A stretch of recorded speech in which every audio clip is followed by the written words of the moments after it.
La gouvernance concertée, c'est une réalité. Quand il y a une volonté politique, on peut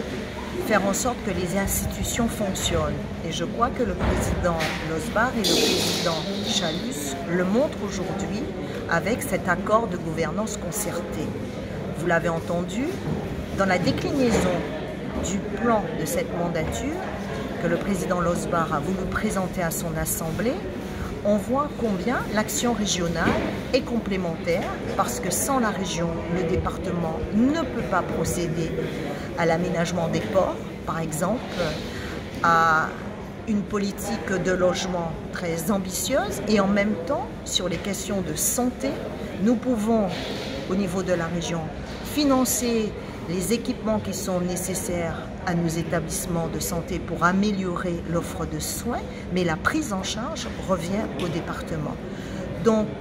en travaillant ensemble, en fixant des priorités qui sont des priorités arrêtées chaque année entre nos deux collectivités, en mettant en place ces instances de suivi, d'évaluation, je crois que nous prenons le bon chemin pour montrer que nous pouvons avoir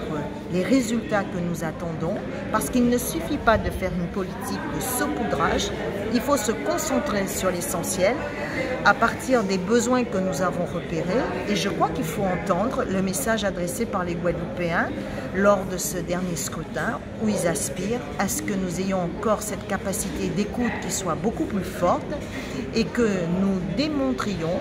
que nous pouvons obtenir ces résultats tant attendus, à la fois dans le domaine de l'eau, dans le domaine du transport et surtout au travers de notre fiscalité, voir dans quelle mesure nous pouvons améliorer le pouvoir d'achat. C'est ensemble que nous serons plus forts. Nous l'avons montré lors de cette crise sanitaire, cette crise sociale. Tous les élus confondus, nous avons pu obtenir un certain nombre d'avancées du gouvernement. J'ai conscience que cela ne suffit pas, j'ai conscience des difficultés, j'ai conscience effectivement